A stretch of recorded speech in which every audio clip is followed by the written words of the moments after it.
No matter what kind of work your team does, Asana can help manage it. From project intake, to campaign management, to strategic planning, and more. Asana works for you.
Hi guys!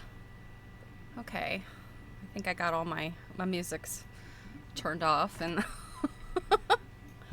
and sometimes I have a real hard time with the mics. Hey guys, so thank you, Druid. Let me turn this over here. Happy Monday. Hey Robin. So Double T has not been getting much love lately, so he had to show up. Get his fancy little hat. I think you need some flowers for your hat. Yeah.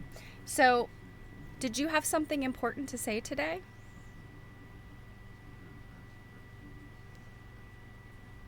Oh, okay. Well, we'll tell our friends. So, hey Kate. Yeah, so I had a weekend of silliness. That's what I had.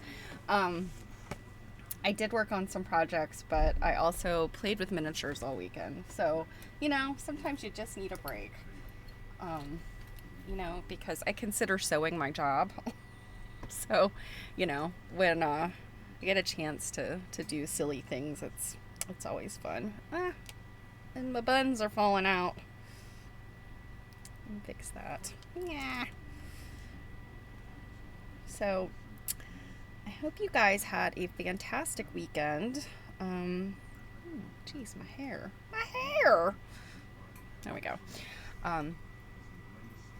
For my friends in the U.S., I hope you had a safe and relaxing July 4th.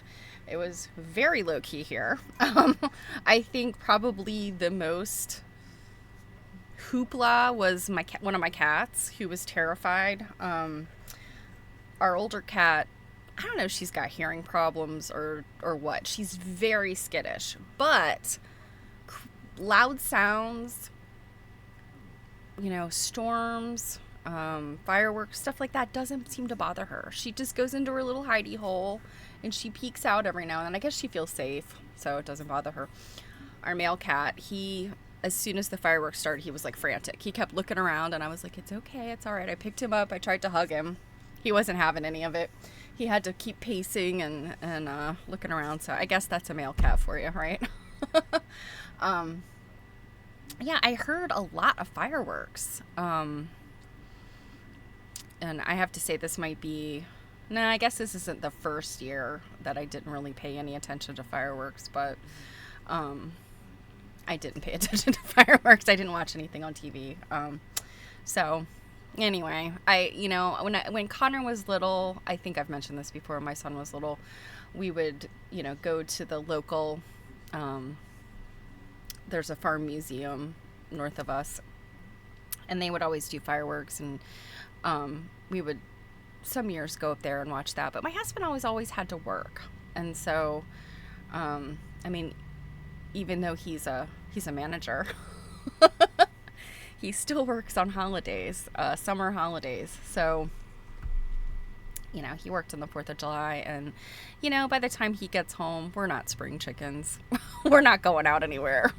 So yeah, it was pretty low key. It was just really another day for us. So, but I did, I had a big pile of sewing, and I started working on some pieces that I need to finish. And I just, it was just one of those weekends where I'm like, yeah, I'm not gonna lay on the couch and be lazy, but I'm gonna do something fun. And so I will show you one of the things I worked on, which you've kind of already seen a little bit. But I finally put together my little Rement sewing room. And so if you guys remember, I think I showed the pieces off a few weeks ago. So it's like a Mother's Day gift. And Rement is a dollhouse and miniatures company in Japan.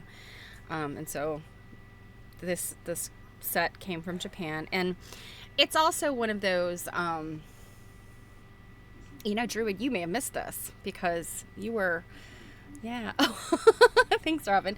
Yeah, Druid, you might have been gone when I got this, because I know you hadn't been here for a while, so I can't remember. But anyway, that it comes as all of these things are those blind packages, so you don't know what you're getting. But I purchased it as a set. So I don't think it was Pop Mart. It might have been Pop Mart. No, it wasn't Pop Mart. It's Japan. Actually, I think I still have it here. Plaza Japan. Yeah, so Pop Mart and Plaza Japan are like the two kind of cool places. So I need to take some pictures because some of the things in here are just too tiny. And if I tip this too much, they're gonna fall out. But like, I do have my tweezers. Because you know what, guys, this stuff is so tiny, my big fat fingers are constantly like dropping stuff. So here you see the tea cozy. You got a little teapot in there, and then you see I can't seem to hang on to anything. Grandma's eyeglasses. Oh, look at them, they're so cute. This one always kills me. The pin cushion. And it's got a single little tiny pin. So dang cute. The drawers come out of the little sewing desk. There's the cookies, the Danish cookie box down here. It has cookies in it. But I cut out all the little magazines and things. I think I probably showed you. There are little booklets that came with each thing, and it had stuff to cut out. Some of the stuff that's in the little drawer, you probably can't see it very well, but yeah, some of the stuff that's in the little drawers are things like pictures. There's a little needle packet that I had to cut out and fold up. I'm gonna pull it out of here. I mean, look at this little ridiculously tiny little stuff. So very tedious. It took me a while. I actually started working on this a while back because the box is, I think it might be like a cat food can box. And I covered it with this fancy wrapping paper that I had. And then this is some fabric. And then the carpet is felt. And then this rug came with in the display box. And one thing I did last night, let me see if I can pull this out. So I'm using glue dots to hold everything down because so I'm probably gonna have to put this back together. It is so hard to show tiny things. So this is a tiny box of tailor's chalk. And it had little tailor's chalks that you could cut out. And I know this is not gonna... But I put a little dab of UV resin on top of each one before I cut it out and cured it. So the little tailor's chalks are kind of three-dimensional. So anyway, this is very tedious, but so worth it. So fun. Anyway, yeah, I need to get pictures this week. So if you look at my Instagram, follow my Instagram, I'll put some. Isn't it, Robin? Yeah, I was like this. So this set, I think I remember telling you guys it wasn't cheap. I want to say it, like the whole thing together, like I think it was eight different blind boxes that make this, and all together they were $40, which, you know, I mean, it was a Mother's Day gift. $40. Sadly, it cost me like $20 or $25 for shipping. Unfortunately, things shipped from Japan are just not cheap. But anyway, and I thought to myself, you know, I had it sitting around in a little box after I opened everything and showed you guys. And I was like, I have to put it together. This, you know, I can't spend money on a miniature thing and just have it sitting around. So I had to put it together. Anyway, it is such cuteness. Yeah.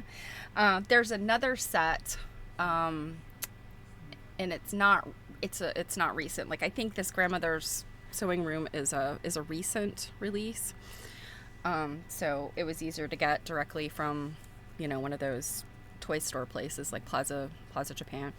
But there's an older one that has the baskets that were popular, like, well, 20th century. But I mean, I had one when I was little. My mom had one. My grandmother had one. But they're the ones, it's like,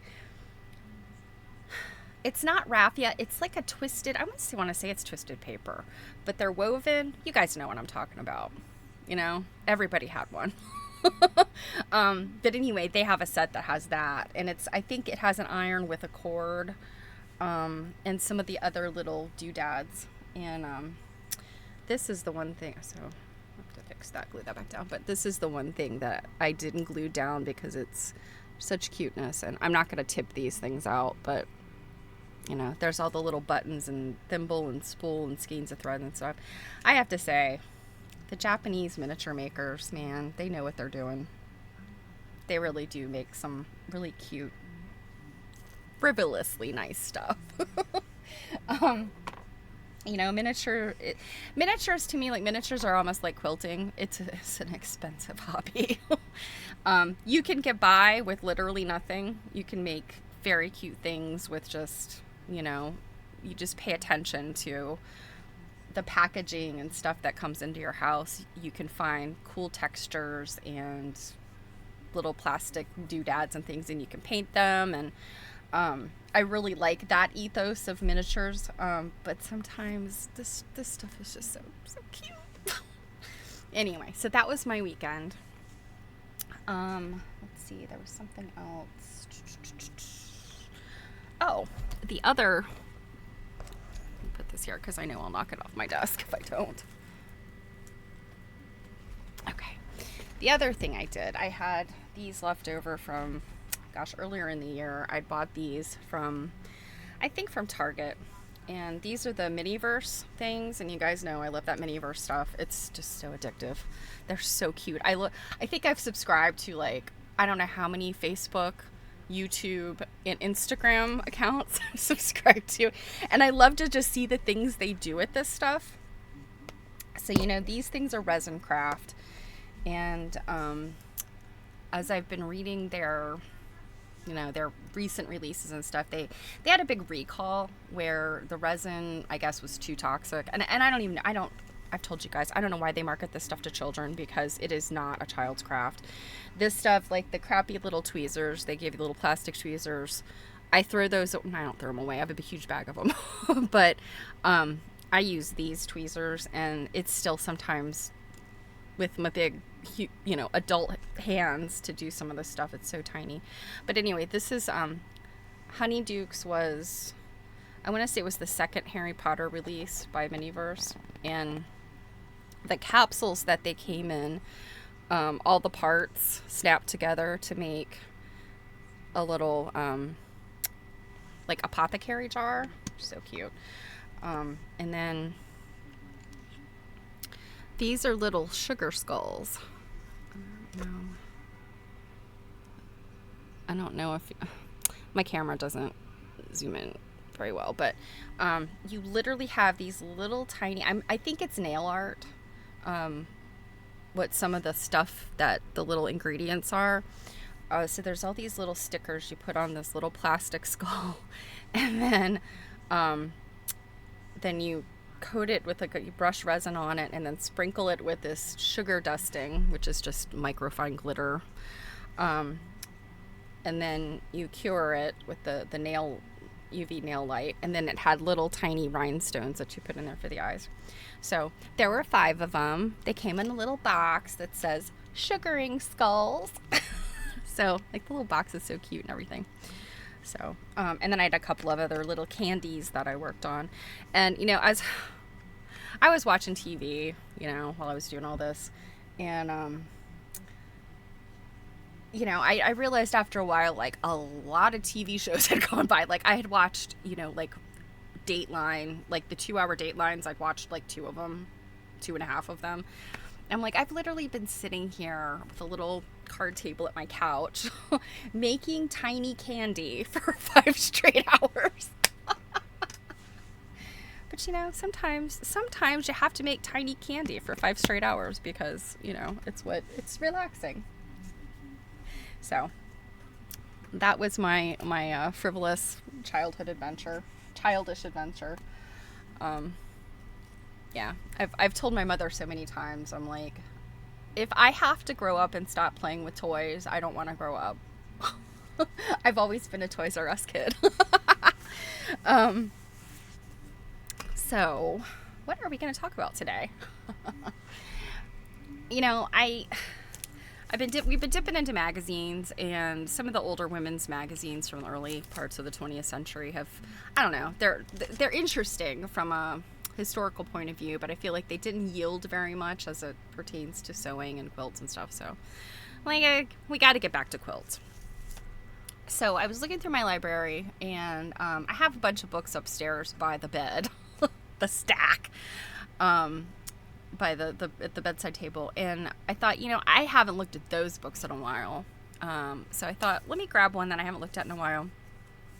And this one is called America's Quilts, and I dipped in here. I took pictures of stuff that just spoke to me this morning.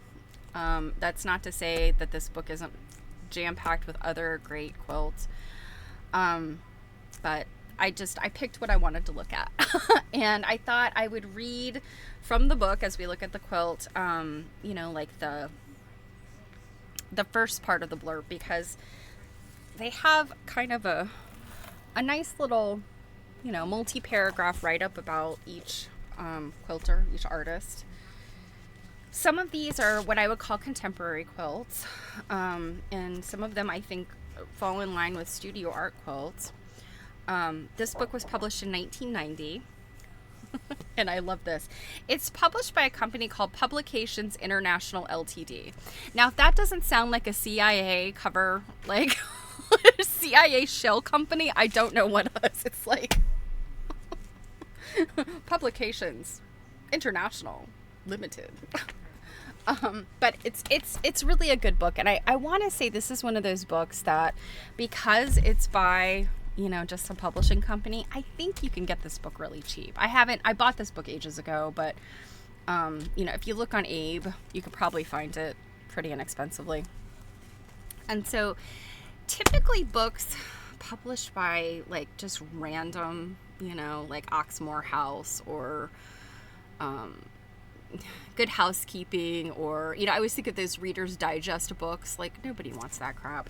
But this one is an exception, and I think there's a number of quilt books that were published by these maybe lesser known publishing companies, but they're still very good, and this is one of them.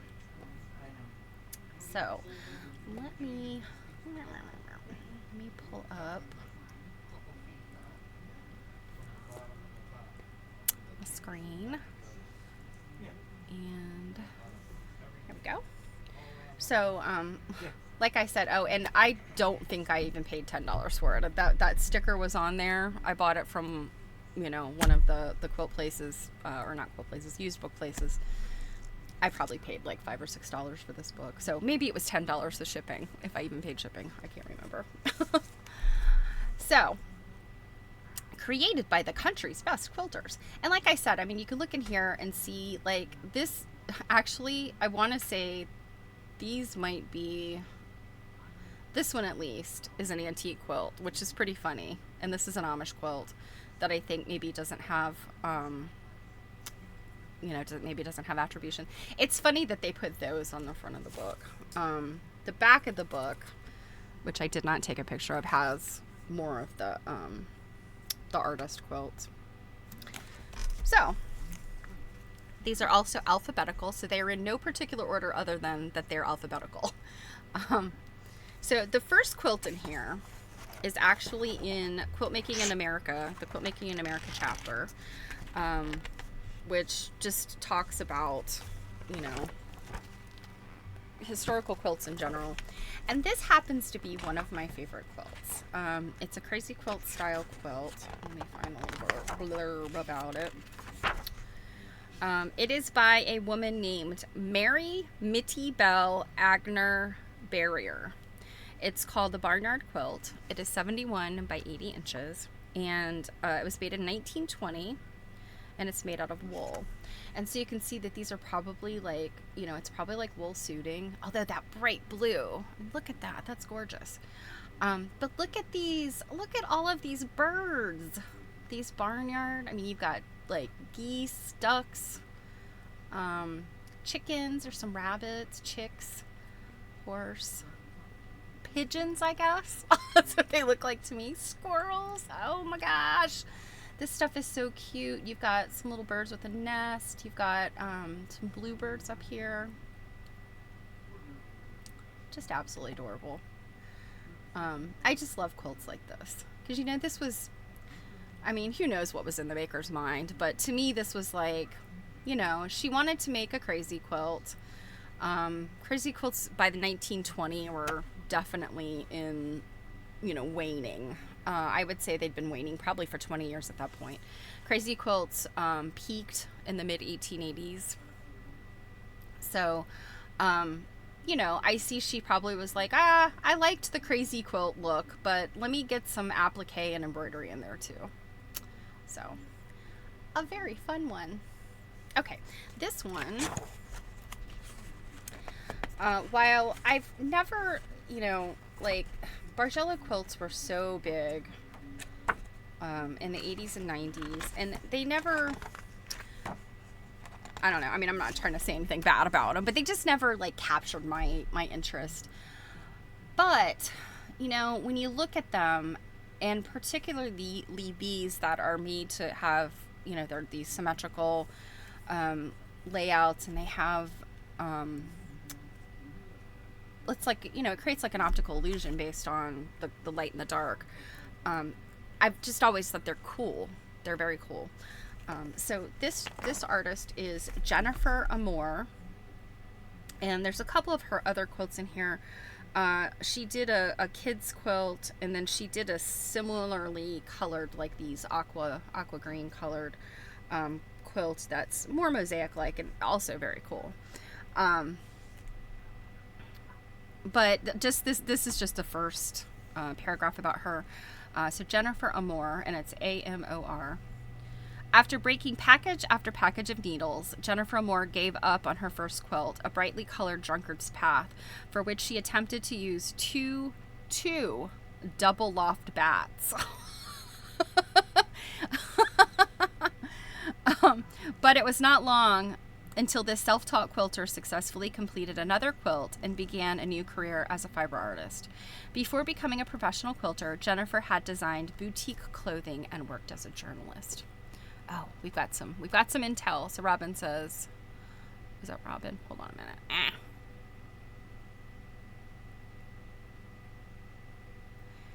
I try to move this stuff around and it wants to be.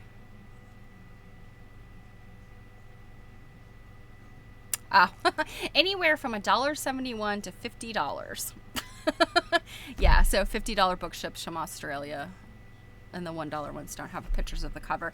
Yeah, whenever you find like a super cheap one, and if it doesn't have a picture of the cover, look at the rating that the seller has, if you ever run into that.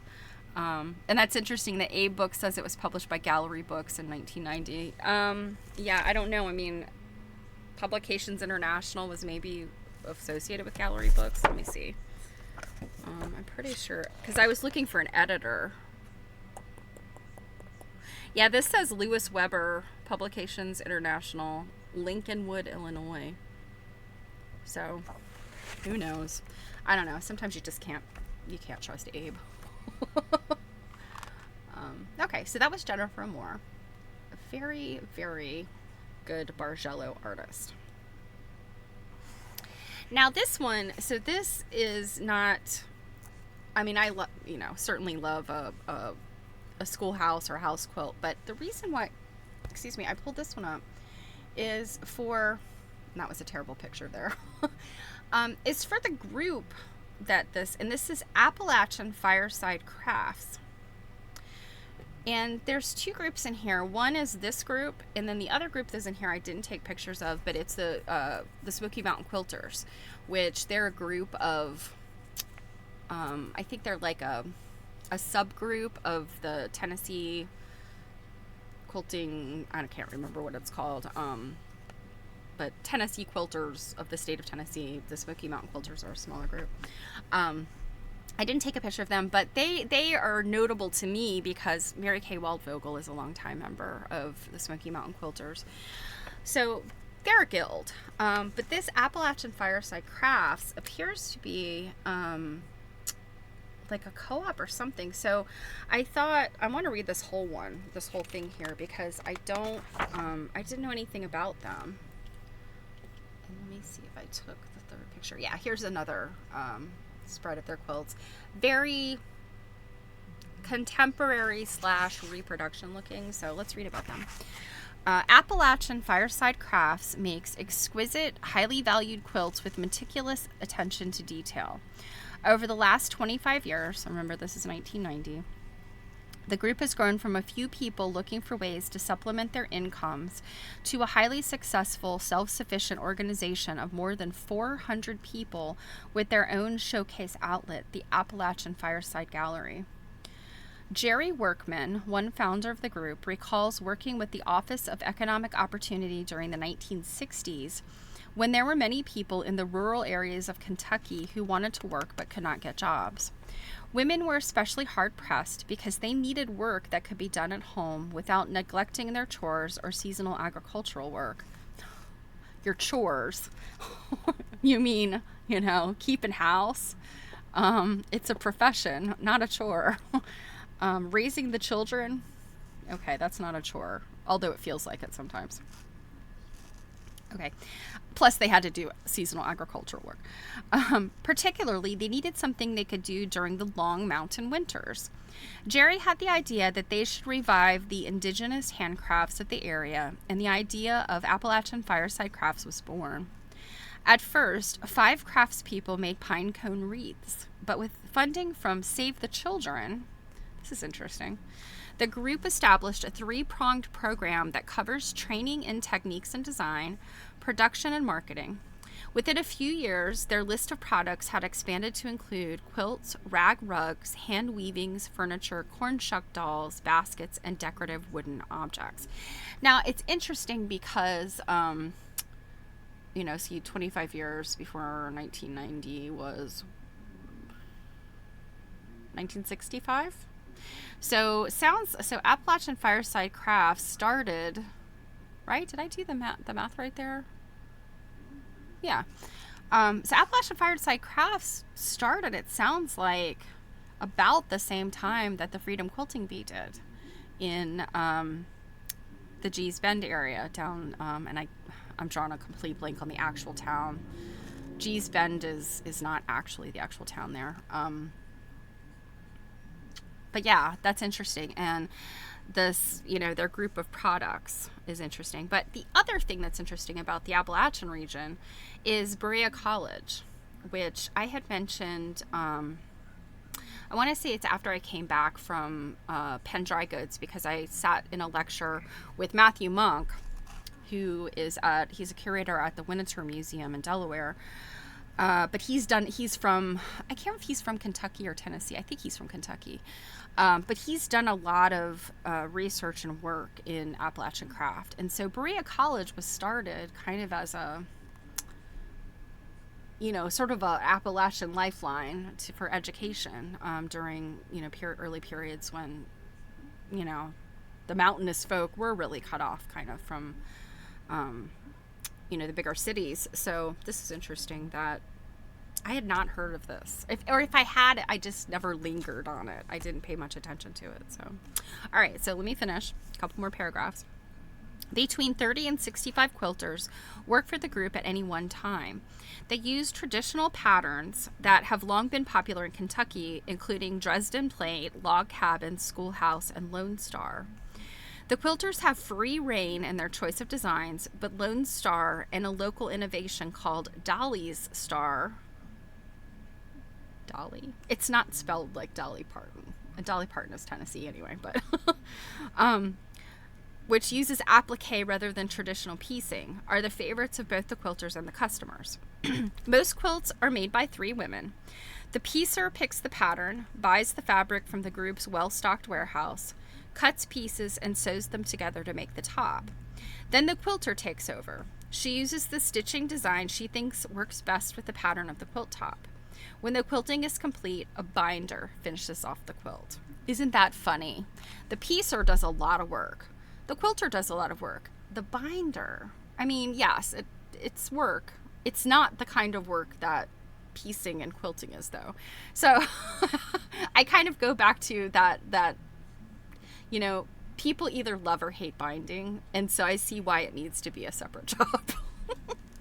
I would gladly take a job as a binder anytime. The quilting itself is done 2 ways. Quilting by the piece, stitching that follows the pattern block of the quilt, so like stitch in the ditch or outlining, or freeform, elaborate patterns of stitches on quilts with large plain areas. The Appalachian fireside quilters use needles rather than pencils to mark their quilting lines. They spread the quilt top on the floor on a table and mark off the design by dragging a needle backward over the surface to indicate the lines the stitching should follow. That's an interesting technique. I guess if your quilt is stretched flat and it's not going to be removed until you do, I think that's probably a pretty decent way of just temporarily marking without marking. I think it's very, very lightly compressing the threads when you do that. I personally like a harrow marker because it compresses the threads, but it's kind of like a little plastic blade that you draw around. Yeah, that's what I was thinking, the needle. But I think if you're just using a fine needle, I've kind of done this before. I've kind of marked, like a center with a needle. I think as long as you're not ripping at it, if you're just kind of pressing it in a fluid motion, I think it's fine. I don't know. It's worth a try, right? Kate hates binding. Well, you know someone who loves it. So any of you, if you want to send me your binding. Okay. And in 1976, the American Museum in Bath, England, honored the group by designating their work as the best quilts in the United States. Oh, I bet there would be people that would not like that. Since 1970, when the group started numbering their pieces, they have made about 6,000 quilts. So, the best in the United States. They look like very nice quilts, but I would guess that there's also probably lots of people that would probably fight about that. Yeah, probably the angle of the needle. Yeah, make sure you don't have any burrs on your needle. But yeah, I think with newer quilting fabric and just, muslin and just dragging the needle, I think it does work. But like I said, if it's not tight on a frame and it's being folded up and stuff, I think that the threads will kind of reloft themselves and that will go away if you don't stitch it right away. Okay, so this next one, let me zoom into this. Sorry for my crappy. I try to like lay the phone flat to get a good picture, but it sometimes doesn't work out. So this is Taffy Brown, and I learned about Taffy Brown through Mary Fons. And if you are one of the original quilt nerds, you'll maybe recognize her work. She did a lot of stuff with cyanotype, and these are actually photographs that she made, I guess, transparencies of, and then, she's alternated them. She's created these like interesting patterns. From a distance, you can't quite tell what it is. It's just got these really interesting shapes. But then when you zoom in, you realize there's a bunch of architecture. A Saint Bernard, right?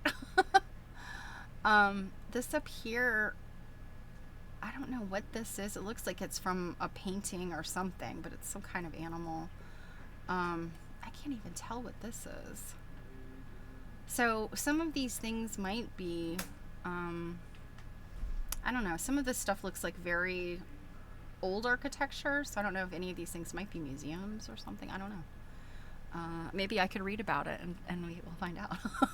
Okay, so Taffy Brown, so this is just a quick thing about her. She uses cyanotype photography, a method of blueprinting developed in the 1840s in her award-winning wall quilts. The artist adapted the process, which produces blueprints that do not fade, to print images on cotton cloth. I think of it as painting with light, she says. She prints images from Codolith negatives, which print only light and dark, on fabric treated with light-sensitive chemicals. Taffy then makes quilts using these images, which are always blue. So if you've ever wanted to try this, I actually took a workshop in it, and then afterwards I bought some of the chemicals. They're chemicals, certainly, and you need to be careful, but, it's nothing like, you don't have to, put on a chemical suit or anything. Gloves are fine. It's basically two liquids that you mix together, and then you saturate the cloth with it. And what I did is I used a kind of a large piece of foam core, and I covered it with plastic wrap, and then just, laid pieces of pre-cut fabric. And actually I think the test I did at home, and actually now that I think about it, I think even what I did within that class, we used vintage fabrics. So, things that were like tea towels and things that were edged with lace and stuff, because those look really interesting when you overlap them. Lace looks so cool with the cyanotype process. But probably the most difficult thing about it is getting those negatives. And I mean, today you can buy transparencies that you can put right through an inkjet printer, and you can manipulate photos, online. So then anything that's white in a photo just won't print, and anything that's dark will print. You could say print as black or print as grayscale, and then you get all of these really interesting things, because it picks up a lot of detail, a negative, right? But yeah, I think they're really cool. So this next artist is, let's find her, Joyce Marquez Carey, and this is called Glad Rag 11. It's 34 by 54 inches. Excuse me. And this is just so cool. It's obviously an optical illusion, but it's also not a square quilt, which is cool. There's actually a number of artists in here, and I think I photographed a few of them. But I feel like almost all of her quilts, with like one exception, all of her quilts with one exception that are shown in here, are these not quilt-shaped quilts. So this is, and I didn't take a picture of one page that has a square quilt or a rectangular quilt, but so these are very of the 80s. This is that studio art quilt movement type stuff. You know, you have a lot of optical illusion, you have a lot of lines, but they're lines that are used, you know, outside the grid. There is no grid. You know, this is, to me, this is true modern quilting as it was, you know, originally birthed. And the Modern Quilt Guild, I think they looked at some of this stuff to kind of develop what their definition of a modern quilt is. So going outside the grid, you know, not having square blocks, use of negative space. Those are two really important aspects. So these are very cool, and you know, obviously really good optical illusions to give that depth. I really like this one, but oh gosh, so 80s. Like this imagery just is 80s. It's the 80s, man. So this is this Michael Cummings? I think. Michael Cummings, yes, Michael A. Cummings. This piece is called Haitian Boat People 1, 96 by 60 inches. This is a really big quilt. And this is pretty indicative of the kind of work he does. They have those the Fonte flags in the flags made in Benin, which were more of like a sort of a story cloth kind of thing. So it's got this one in particular, but many of his quilts have this, you know, these sort of representational things, and very, very much like those African, you know, flags and story cloths. He obviously gets his inspiration from there. But you know, these are really about very specific things. And Michael Cummings, again, Mary Fons, if you were a quilt nerd back in the day, she interviewed Michael Cummings, and I think it was at International Festival of Quilts in Birmingham, England, I think, if I remember correctly. She was terrified, and she approached him and said, "Can I interview you?" And he was like, "Okay." I don't know what you're doing here with that camera and stuff, but all right. And then I think he kind of loosened up, and it was a really, really good conversation. But this is the little bit about him. Michael A. Cummings says that most of his quilts are narrative quilts that do not follow a traditional pattern. His quilts are rich in color and imagery, and his story ideas spring from many sources. This artist, who holds a degree in American art history, found his way to quilting making a banner for an event at the American Craft Museum in New York. His first quilt was a traditional 9-patch pattern, and since then he has made more than 20 quilts, some traditional, but most of his own design. So yeah, and he's African American, by the way. But yeah, I think his stuff is very, very interesting. And you know, again, I can't look at them without seeing those, like, you know, those African flags and banners. So I think it's pretty clear that's where he gets his inspiration from. And these are early, I mean, obviously this is 1990, so these are early pieces. Some of his work now is the figures are more refined. They look, he's kind of departed from this type of imagery. It's still story related, but I feel like the images are a little bit more refined, and they're still fantastic. They do look a little bit different than what he makes now. So this is Judy B. Dales. She's another not square or rectangular quilter. This is called Hyperspace Dreams, 80 by 70 inches. And yeah, so these look like batiks. Let's see if there's anything hand-dyed in there. I think that these are all sort of batiks and marbled fabrics. There could be some hand-dyed stuff in there. And then it looks like these are some kind of stripy fabrics that may or may not be batik. I'm not sure. It's kind of hard to tell. Like, I think that could be floral or batik. I'm not sure. You know, I mean, like, do you guys know, like, when did batiks kind of arrive on the scene? I feel like maybe that might have been more of the 90s. I can't remember batiks in the 80s. So this might all be just printed fabrics that just have this vibe. You see, that's like looks like marbled fabrics.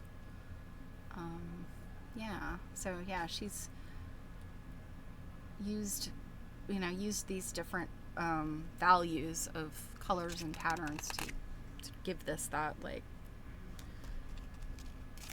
almost exploding in your face kind of look. And I don't know, I don't mean it like that, I just mean it looks like it's opening up in front of you. Okay, this is Chris Wolf Edmonds. Let's speak to her.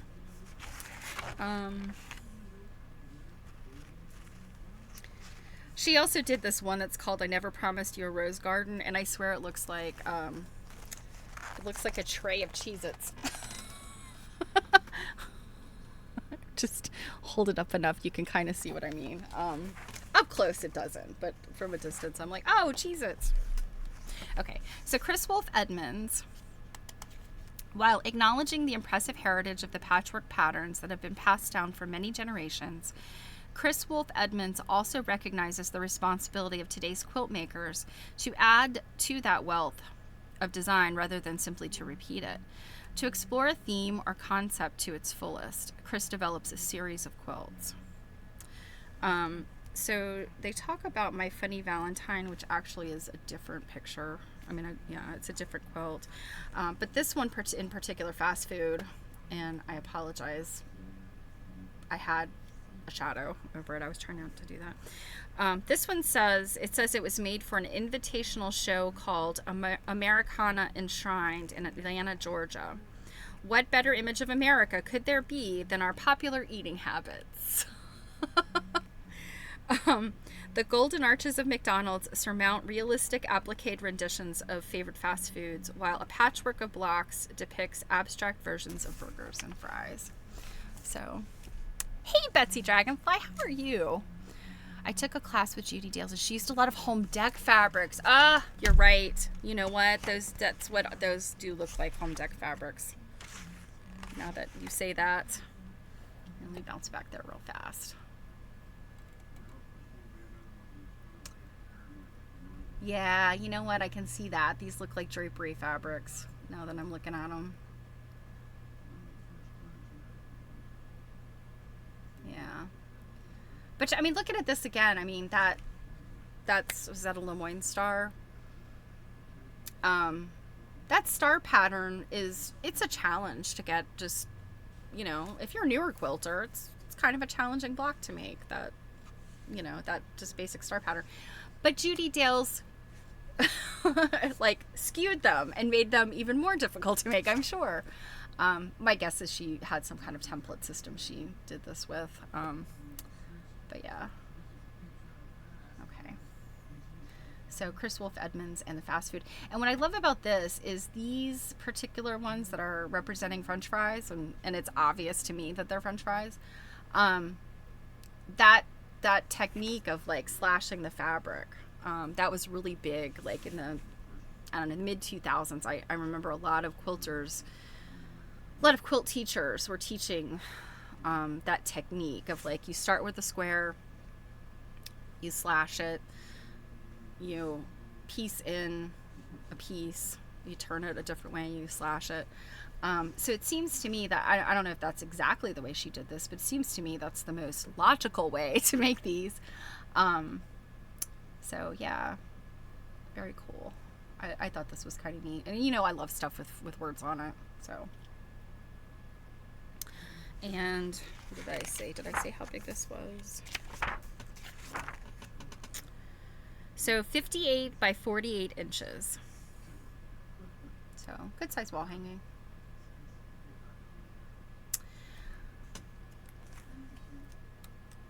Widely popular in Europe and US between 1918 and 1925.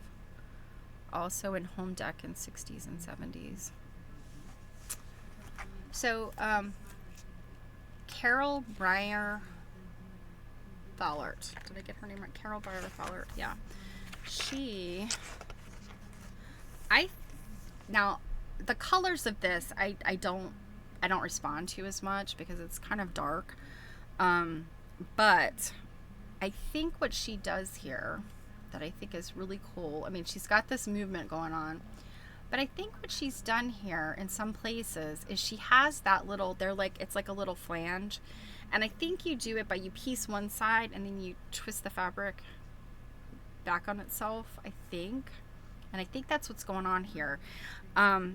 There's another one called High Tech Tucks. And I don't think I took a picture of that one. No. I didn't take a picture of that one, but it's more obvious in that one even what she's done. It's like she's created these, it's like you create a tuck, so you kind of got this little flange, and then you stitch one side of it down, and then you twist it and you stitch the other side of it down, right? So it's like if you think about ribbon candy, it's got that twist in it. That's what's happening here. And I just, like, that's so amazing to me that she's done that on this curved, in these curved spaces. And then she has all of this other movement going on here in the background with these really dark chevrons. So, I mean, I think this is a really highly successful, design. I think as a painting, it would be amazing too. It's just got all this, like, really amazing movement. Really like that one. And of course, Marianne is in here. Our dear Mama Fawns, Mary's mother. And we have looked at this one, the Lady Liberty, when she did, this was the Statue of Liberty's, was it 100th anniversary of the Statue of Liberty, I think? Was in, does it have the, 1986. Right there on the quilt, Stephanie. So there was a winner from every state, and Marianne won for Iowa because that's where she's from, and her friend Paula Nadelstern won for New York, and then Paula Nadelstern was not the winner for that one. I'm thinking of something else, but yeah, Paula Nadelstern was the winner from New York. So it was pretty cool that they are friends and they were both winners. And maybe they became friends because they were both winners. I don't know. This World Peace one is another one that I remember Mary talking about. And I think, if I remember correctly, this one, the pine trees, I think they said, and I could be mixing this up, but I think Mary said that one hung in their dining room for many years. So, anyway, but real quick about Marianne, and if you are not familiar, if you're new to quilting or you're not familiar with who Marianne Fawns is, she is one half of the company Fawns and Porter. They were big names in the 80s and 90s, 2000s. The Fawns and Porter brand they sold a number of years ago. There was kind of some kerfuffle over the organization, and unfortunately they don't own their name. Which is really messed up. But Liz Porter was the other half of the two, and Marianne is just very well known for, her unique style here, as well as she taught on PBS. She taught a show on PBS with Mary, and she's just a very well known quilter. If you weren't already aware, and I know you guys are. So anyway, let me just do the quick reading about this. It says, the bicentennial sparked Marianne Fawns' interest in quilts. She had embroidered for a number of years, but quilts appealed to her because quilting gave her a much bigger product for the amount of time spent. Marianne convinced her local Iowa State University Extension office to set up a quilting class. After completing that course, she took all the classes she could find, and with only a few years, Marianne had become a quilting teacher. She was surprised when her first quilt won a blue ribbon at the state fair. I made so many mistakes, she says. The artist has now made dozens of award-winning quilting items inspired by 19th century quilt patterns, but only a handful of large quilts, she says. It's funny. Talk about having, works in progress. When I went to the history retreat in Temecula last year, Marianne and Mary were there. And Marianne was working on finishing something that she had, and I can't remember if it was a class she had taught or it was like a, you know, kind of a sample thing that they were working on for the show on PBS. You know, I can't remember what she said it was, but anyway, it was funny because she was working on something that was like 30 years old. It cracked me up because I was like, we all have this. We all, you know, have the pile of good intentions, right? Okay, this is Helen Giddens, and I think it's Giddens, yeah. I absolutely love her stuff. She does a lot of these like snake things, and they're just so much fun to look at. And so this one's Snakes and Armadillos, and let's see, the title is called Armadillo Highway, 72 by 84 inches. And it's just so, I don't know, it's just so delightful. You know, when you have a lot of kind of intricate stuff in here, you've got this these blocks, and I don't know, these 9 patches, I guess. I don't know, I mean, sometimes it's hard to tell, is it a 4 patch, is it a 9 patch? And then she's pieced these in, these sort of, I guess they're supposed to be something cactusy or you know, succulents or something. And then you've got these snakes, and then the armadillos are just so cute. And just like do. So fun. And then I don't know, this lightning bolt kind of stuff going on up here. I don't know what it is, but I love it. I think it is so neat. So her stuff is just so delightful. And then these are 2 more. So this one is Rattle Family. So they're obviously rattlesnake tails. And then whatever she's got going on here, this could be a fabric, or goodness gracious, she might have pieced it, although I think it's a fabric. Yeah, this wavy line thing. It's very painterly. It looks like just paint strokes. So really, really good use of that fabric. And then this kind of tells a story. It's a family of rattlesnakes. And then this one is really wild, just a snake. And this is huge, you know, 110 by 70 inches. That's big. And I guess this is the snake's head here. And then this is its rattle. And, you know, I like how she made this like very subtle, because this kind of echoing around the snake is almost like the snake itself, but it's separate from the snake, right? You know,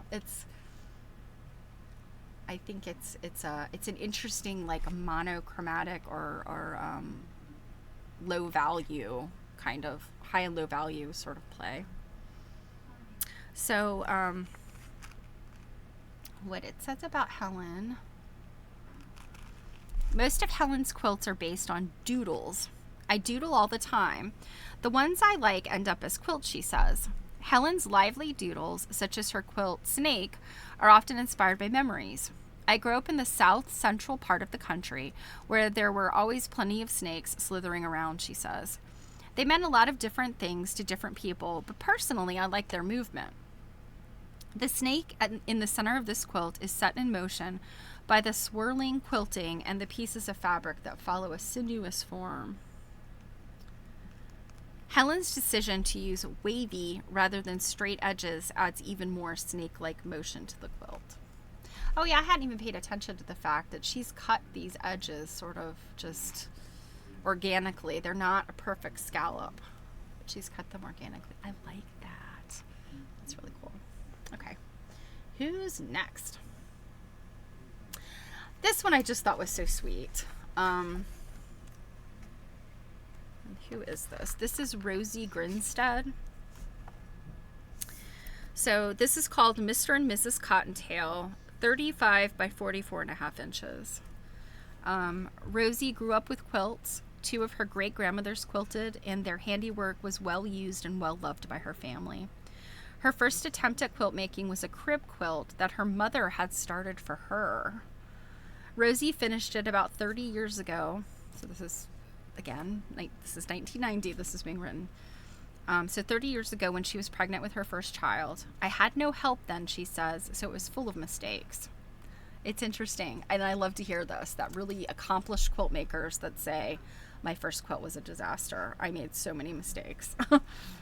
Her interest in quilting was rekindled during the bicentennial, when she was chairperson of a crafts boutique that sold patchwork items. She began to learn more on her own and from quilt makers she met through her guild membership, and started making crib quilts for her family and friends. It was not long before Rosie began designing her own quilts and teaching. So I just thought this one was so cute because it's a really great combination of applique and this interesting piecing, which you saw in a lot of the newspaper quilts back in the late 20s and throughout the 1930s. Okay, this is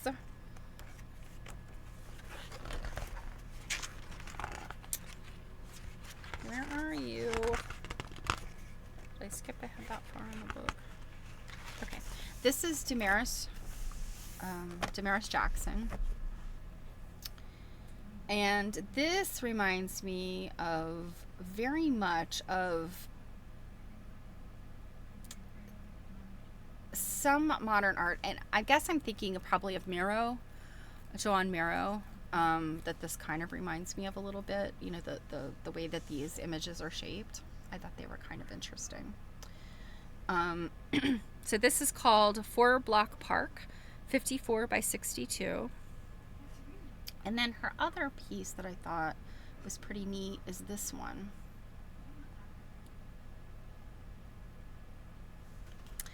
And this is what it says. When Damaris Jackson, who holds a degree in music and dance, decided that she wanted to make a quilt, she made it completely on her own. This is a theme in this book. I didn't consult books or people, and so, of course, I ran into many technical problems, she said, but I also came up with many ideas. Damaris's first quilt is a collection of appliqued animals and people done in corduroy. It led her into an ongoing flurry of quilt making. For 2 years, she supported herself by making hundreds of quilts and selling them at craft fairs. But once her work started gaining recognition, she began to concentrate on intrinsic artistic elements rather than on production. She now only makes a few complex quilts a year. So, yeah, you can see she's got these like the stitching is very interesting. It's got some sort of traditional elements, like some kind of feathery, leafy things, but then it's got like all of these other, you know, kind of doodly sort of things. And this looks like she's kind of doodled off of what's been pieced in here, and I wish I could see these images better. So yeah, and it doesn't say where this is held, so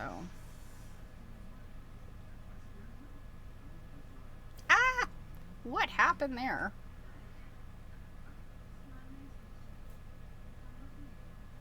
Okay. I think I probably bit off more than I can chew. We will probably stop maybe in the next, I'll do a couple more. I always forget how much I can talk about any one quilt. So this one is, gosh, I'd skip some really good ones too.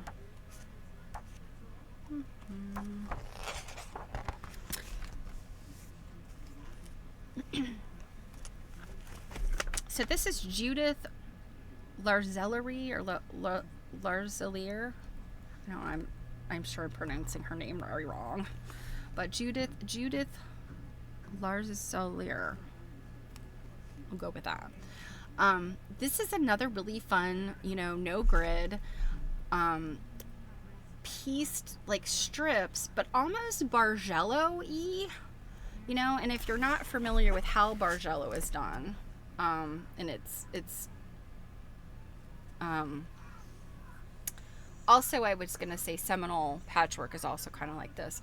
It's deceptively easy looking, but to get it like to work out the way you want it to, it does take like quite a bit of paying attention and sometimes measurements if you're doing symmetrical stuff.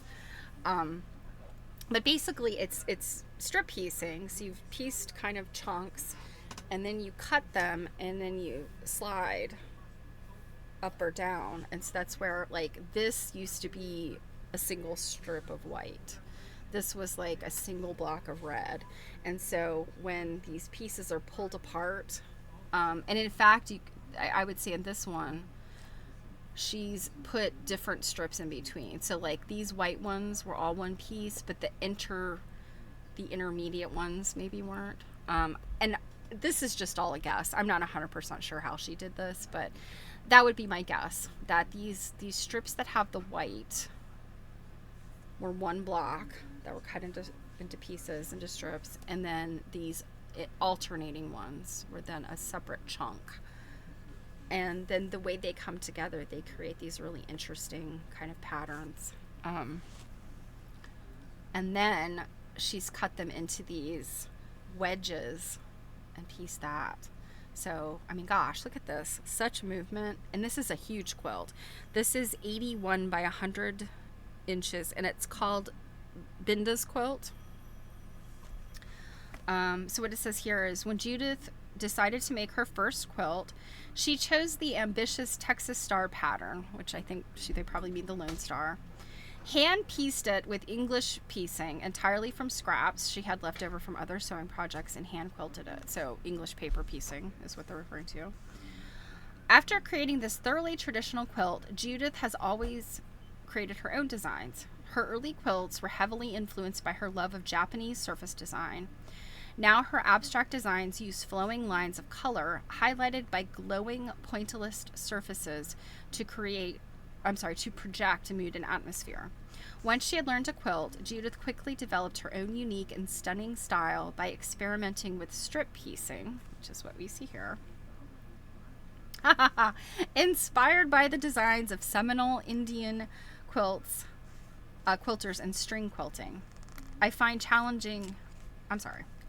designing a long, narrow shape to be challenging, she says. Judith uses machine piecing and quilting to create intricate patterns made up of thousands of small pieces of fabric. Almost all of the 150 quilts that she has made have been created with solid color fabrics, which show the piecing and color interactions to their best advantage. All right, so let's look at one more, and then we'll finish this up on Thursday. Oh, there was more to look at. So this was a lighter colored one. This one's called Quilt from Many Ribbons. And that one's smaller, 47 by 74. But it looks a lot like the previous one. You've got this same kind of like wedges coming together to make this like cross the quilt sort of movement. And then this one, red is for summer. So I think those are really cool. Okay, let's leave out there because that's kind of the halfway point. And then I can pick up on Thursday and we'll have a whole bunch more to look at. Sometimes Cake's eyes are bigger than her stream minutes. Okay, so we'll come back to it. America's Quilts. Okay, so in our book that we're reading, I've got to move my screen around for this so that I can read and show you.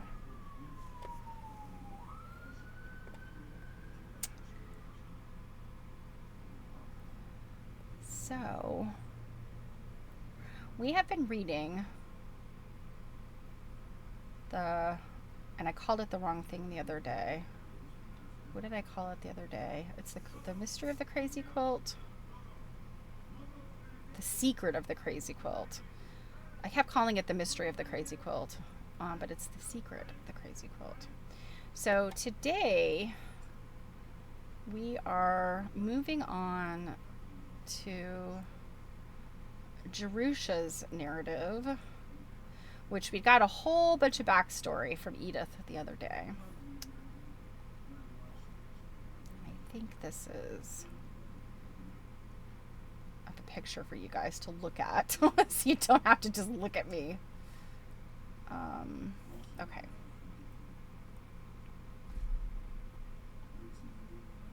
I should probably pull these pictures out into a separate folder because having to scroll through the whole thing. Okay.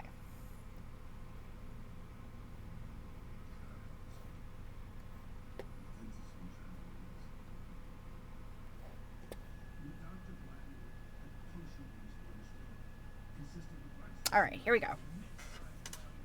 So, as a reminder, we are reading The Secret of the Crazy Quilt by Florence Hightower, written in 1971. And this is a young adult book.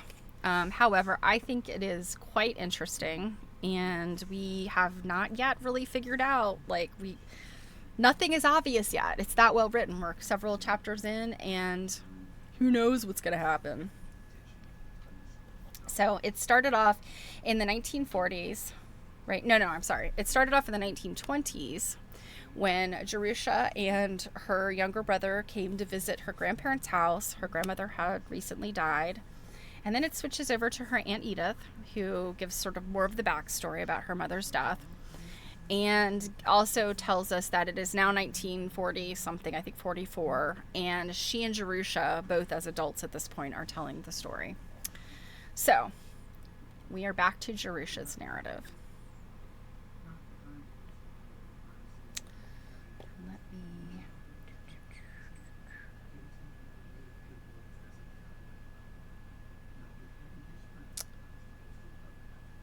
get this so that I can see the chat. Okay. So, my first morning. Waking was bliss on those long ago summer mornings at the Haven. Smells of the marsh and the sea and the tang of arbor vitae filtered into my sleep. Arbor vitae, of course, are those shrubberies. Warm water, shot with sun shafts, washed over me and around me and buoyed me up. Yet I was not wet, and I breathed freely. I skimmed the water like a boat, cruising among clouds of sea lavender and bushes bearing beach plums as big and shiny as eggplants. Like a fish, I flicked through depths of luminous emerald, then rising up and up, I burst into the glorious sunlight of the real day. Sunlight flashed from the glass of my mirror and from the painting above the glass of my own ship, the Jerusha, rounding gull point light in a froth of foam. Sunbeams fingered the backs of the old-fashioned books in my bookcase and set the golden Gothic lettering of their titles aglow. Sunflecks danced over the patchwork coverlet Grandma had made especially for me. From scraps I picked myself. It was aptly named Sunshine and Shadow. We know what that was. It was a log cabin, right? School's over, I would think, and I'm at the Haven, and I would be filled with great peace and happiness. My first waking at the Haven in the summer of 1926 was not typical, but at least it saved me the pain of emerging from bliss into the realization that Grandma was dead and that nothing at the Haven would be the same. I was awakened by jabs and shakes, and Freddie's voice saying, "Guess what, Jerry?" Thus, Freddie woke me every morning of the school year, and I responded the way I did in Chicago. I said, "What?" without opening my eyes, and settled back to steal a few more minutes of rest. At home, Freddie would tell me how another speakeasy had been raided. This is 1926, although these are children. Or another gangster rubbed out, or the Cubs or Notre Dame had won another game. Freddie had a morning paper route. He woke the family as soon as he got back and informed us of important developments in the world. Auntie made waffles. I ate 5. I opened my eyes and looked in my room and Freddie's face above me. I remembered everything. "I bet her waffles aren't as good as Grandma's," I muttered. "They're good," replied Freddie, "and she lets you have all the syrup you want. Real maple syrup," he belched. I saw that his chin was glazed with syrup and his eyes glazed with the effort of digesting. "You ate too much." "I know it." Freddie curled up on the foot of my bed. I kept waiting for her to tell me to stop, or at least say, eat more slowly, or don't waste syrup. But she never said anything. She let me put the batter in the waffle iron myself. It's a nifty new electric waffle iron. Chester gave it to her. If you put in too much batter, the lid rises up when the batter rises inside, and gobs of batter would gush out and run down the sides. You could scrape them off with a knife and eat them while you're waiting for the waffle inside to get done. It's messy as anything, but she never said a word. Honest, Jerry, she's not so crabby as she used to be. It's 1926, so I guess a waffle iron is quite the novelty. She just likes you. Wait till I come down. Freddie licked the fingers of his right hand one by one. She's going to make fresh batter, especially for you when you come down, and she told me not to wake you because you needed to sleep, but I did it anyway. Thanks. Don't be sarcastic, Jerry. I wanted to tell you about the waffles and my plan to dig clams. I didn't bother to correct Freddie's pronunciation. I have set up. What's your plan? The tide's dead low at 9:36. The reason I woke you up is so that we can go dig some clams in the cove and give them to Auntie and Grandpa for a surprise. If you get up now, you've got time to eat your waffles before we go. We'll see Braun at the cove, too. He's in his boat. Auntie says he must have taken out a fishing party last night because he didn't come see us when we first got here, and he didn't come up for breakfast either. Even though Auntie told him she was making waffles in the new iron. Braun loves waffles, so he must have overslept. We'll wake him up. Grandpa wants to see you to be sure you are all right and aren't Mama. I told him you were yourself, and you often had nosebleeds, but he's still worried. He has a meeting with the officers of the Women's Alliance at 10. At 9:15, I'm to remind Auntie to remind him. Freddie drew a deep breath and let it out slowly. I've got a lot to do, and I'm awfully full. I considered all of this in the sunlight that was dancing over Freddie and my quilt. Being grumpy didn't seem worth the trouble. I'd like to see Braun and dig some clams. I just hope Aunt Edith doesn't think up some old chore for us to do so we miss the tide. As a matter of fact, said Freddie, before we go anywhere, we've got to write penny postcards to Mama and Daddy. Auntie's got them for us. She sent me upstairs to wash my hands so I wouldn't smear my postcards all up. It's not that I don't want to write to Mom and Daddy. It's just that I'm so full. Oh gosh, penny postcards. I don't know if you guys know about this, and it was something that I guess I kind of realized when I was looking through Dr. Dunton's collection. Yes, I can get Dr. Dunton into any conversation. But people often sent these penny postcards almost like a text message to just say, got it, we're here, we're safe. Instead of wasting money on a phone call, because not everybody had phones. And I mean, not every household, but I guess every community didn't necessarily have phone lines and stuff. So they would send a penny postcard just as a quick letter. And, I think often it would get there in a day or two, so, I guess maybe not cross country.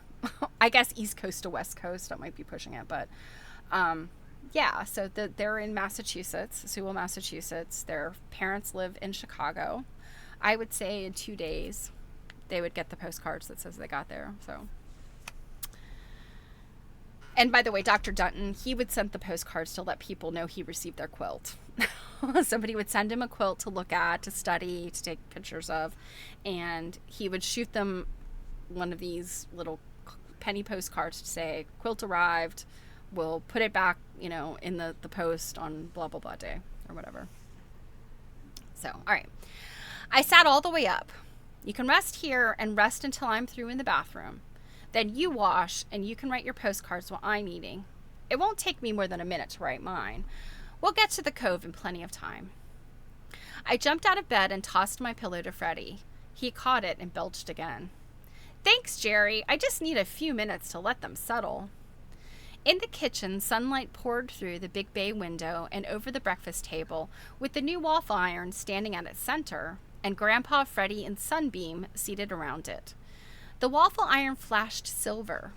Sunbeam flashed gold. Freddie's brown hair shone like polished mahogany as he bent over his postcards. And Grandpa's thick white curls formed an aerial. An aerial, of course, just meaning a halo. But I don't know. Okay, I'm 5 years old. I can't keep from giggling when something sounds like areola. So Grandpa's thick white curls formed an aerial around his handsome face. He was pouring cream into a saucer for Sunbeam, who sat up in a chair beside him. Don't give cream to cats. It's not good for them. You'll have really bad cat poops all over the place. Sunbeam was keeping close track of the cream, but even so, he saw me before anyone else did. He acknowledged and dismissed me with a flick of his yellow eyes before he sniffed the cream, tried it with his tongue to be sure it was fresh, and got down to business with it. Grandpa saw me next. He set down the picture and, rising to his full 6'2", he was neither stooped nor shrunken, came toward me with outstretched arms. After he had embraced me, he held me at arm's length to examine me. I smiled into his gentle brown eyes. They brimmed over with love, trust, and sadness, like the eyes of a spaniel who tries hard, means well, and is puzzled. Grandpa's eyes were at odds with his imposing height and I have never know how to say this word.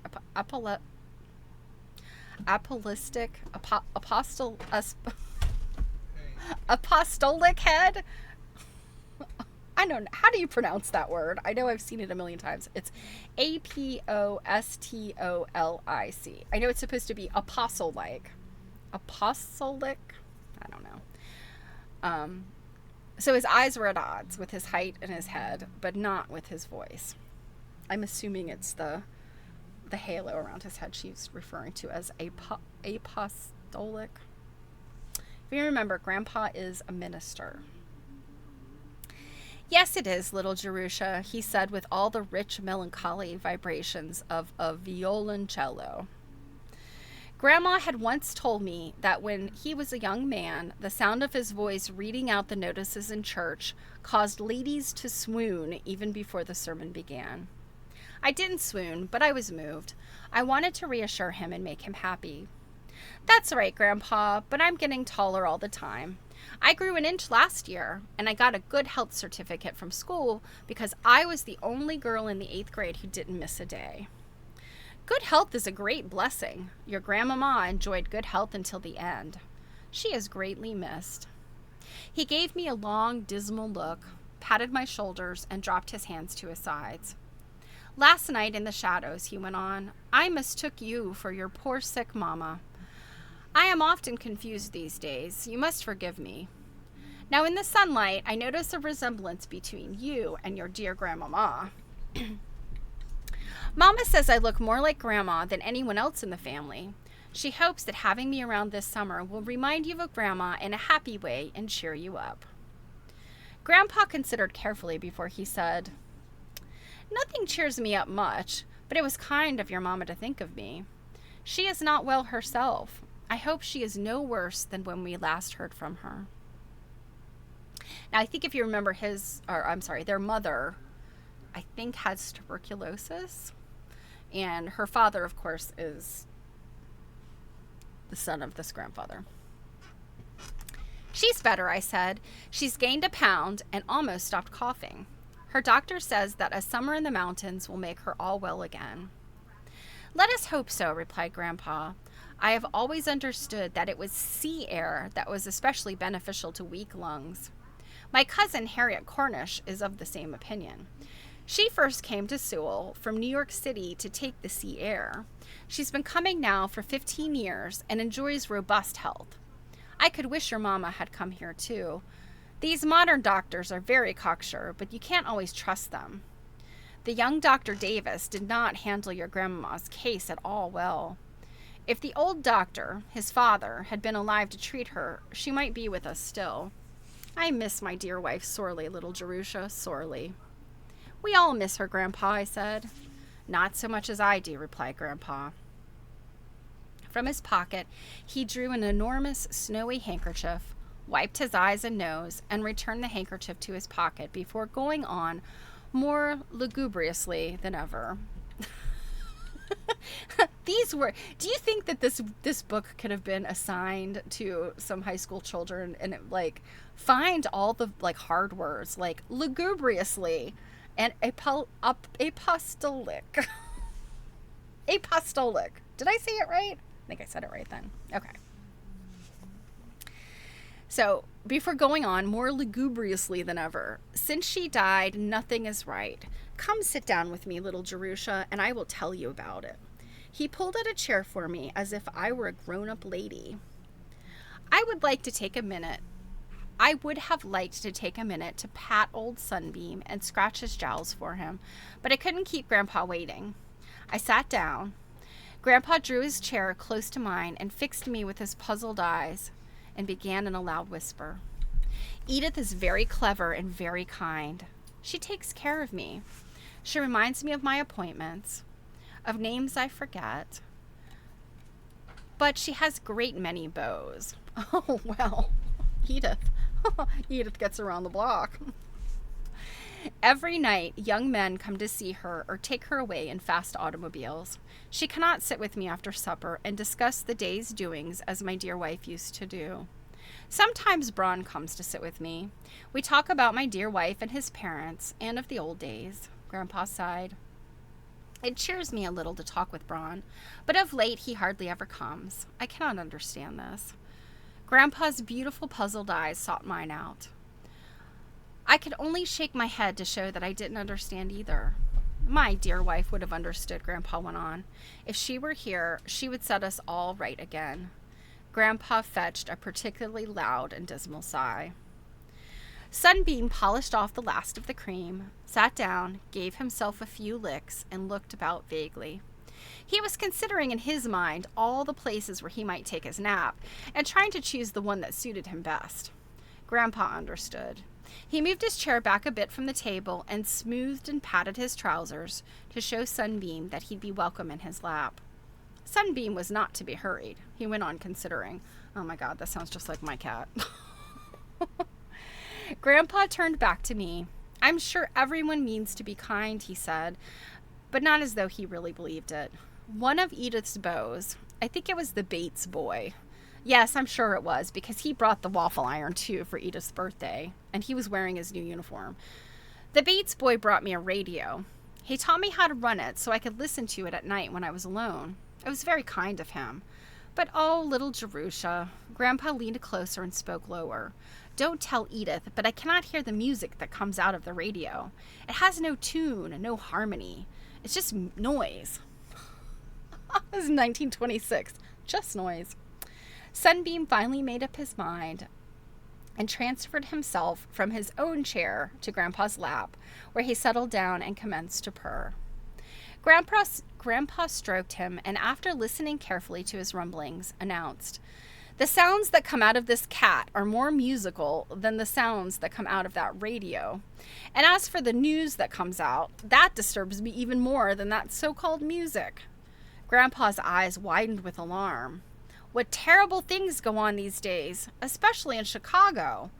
Oh, little Jerusha, when I heard of gangsters running loose in the streets, robbing and killing, I became so upset that I walk the floor until Edith comes in, and I beg her to telegraph Haskell to ask if you're still alive out there, and to advise him to move his family away at once before you are all murdered. Edith does not understand how upset I am. She tells me there is nothing to worry about and to take a sleeping pill. Young Dr. Davis's sleeping pills are of no use. I think they keep me awake. You really shouldn't worry so about us, Grandpa. Chicago isn't nearly so bad as the news announcers make out. Where we live, it is very quiet, almost like Boston. Hardly anyone ever gets robbed or shot. Hardly anyone ever gets robbed or shot. Now you sound like Edith. You're both wrong. Every day your father must go to his office in the city. How can he not be in danger when all around him gangsters are racing from one speakeasy to another, shooting each other, and policemen are shooting at the gangsters? No, don't try to contradict me. Grandpa thumped his hand on the table, but this show of spirit seemed to tire him and leave him glummer than before. The news is full of words I do not understand, he muttered. I don't even know what a speakeasy is. I was glad to inform Grandpa. Speakeasies are places where people can buy whiskey and wine and things like that. I wasn't up on the names of alcoholic beverages. Since it's illegal now with prohibition to sell any kind of whiskey or whatever, the speakeasies have to run secretly. If you want to buy a drink, you have to belong to a speakeasy the way that you belong to a club. You have to say a password to get in. I felt I was doing very well and went on. The police raid the speakeasies every so often, just so they'll seem to be doing their duty. Actually, the police are controlled by the big gangsters who run the speakeasies too, and just about everything else in Chicago. Daddy says that prohibition has done more harm than good.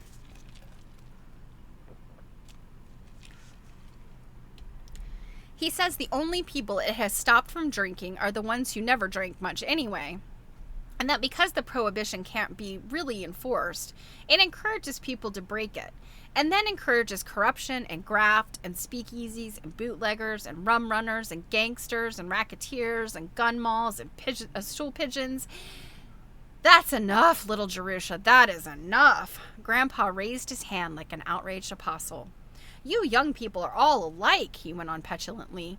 You tell me not to worry, and then go on to tell me what conditions in this sad world are far worse than I ever dreamed. Only a few days ago, another of Edith's beaux, he wore a uniform too, but he wasn't the Bates boy. It wasn't a policeman's uniform. I believe it was a Coast Guard uniform, but I can't recall the fellow's name. This Coast Guard fellow told me that smugglers, rum runners I believe he called them, were bringing illegal liquor from Canada in boats and landing it right here in Sewell. He said the Coast Guard was running extra patrols to catch them, and that if I heard shots in the night, I was not to be alarmed.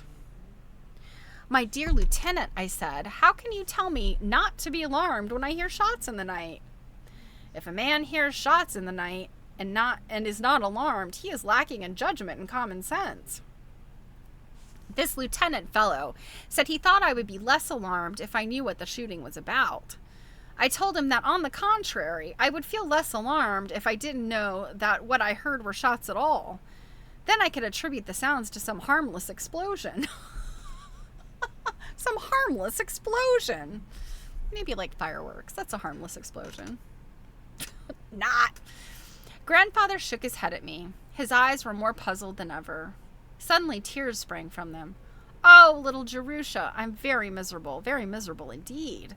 He began to cry like a baby. Oh, Grandpa, I cried, don't. I couldn't think of anything else to say or do for him. I was paralyzed by my embarrassment. I thought Sunbeam must have been embarrassed too. He jumped off Grandpa's lap and loped out the door. Aunt Edith came in from the shed. Father, she cried. Like me, she was too embarrassed to go on. Freddie looked up from his postcards and quite literally jumped to Grandpa's rescue. He hurtled into the old man's lap and smothered him with hugs and kisses and little cries of sympathy. He helped Grandpa find and unfurl his pocket handkerchief. Gently as a mother, he helped him blow his nose and dry his tears. Finally, he snuggled down comfortably in Grandpa's lap. This is a very dear child, said Grandpa, after gazing thoughtfully at Freddie.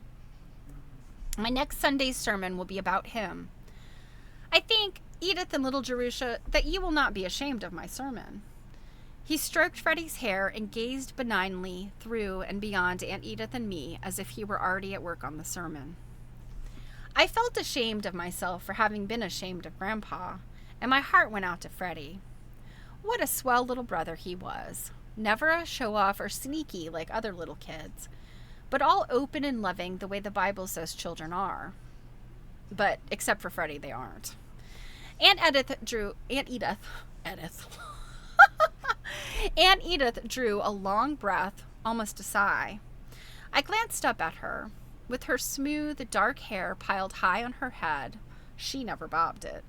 Her regular features, high, clear color and long neck, I believe it was the kind of neck that in poems is called swan-like. She could have been the beautiful girl on an old-fashioned candy box. Mostly, I just envied her good looks and resented the rest of her. Now, as with a gentle, almost wistful smile, she looked down on Grandpa and Freddie. I realized that she was feeling just the way I did, ashamed of herself for being ashamed of Grandpa, and full of love for Freddie and gratitude too. So she couldn't be as stuck up as I'd always believed she was. My feeling of kinship with Aunt Edith lasted only a minute. She turned to me.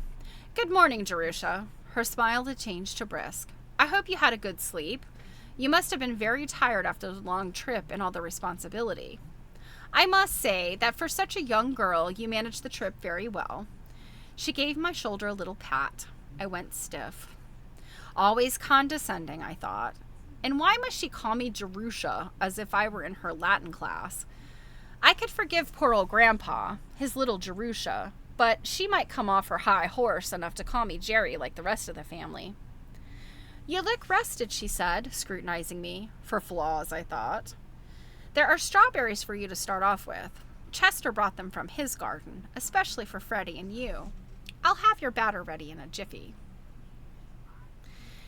Aunt Edith brought me the strawberries and then the waffle batter, all yellow and foamy, along with a fresh supply of butter and syrup and beach plum jelly. She didn't sit down with us, though. She went to the sink to start washing up. She was very efficient. At Grandma's time, my breakfasts were all hustle and bustle and laughter and fuss, with Grandma sitting down to chat with me, then leaping up because she'd forgotten the this or burned the that, and I loved it all, even the burnt toast, because I knew that for my grandmother, I was so important that she couldn't remember other things. For Aunt Edith, though, I was just an item in her overall plan. Freddie had slipped out of Grandpa's lap to take charge of the waffle iron. Grandpa didn't notice. He was probably thinking about his sermon.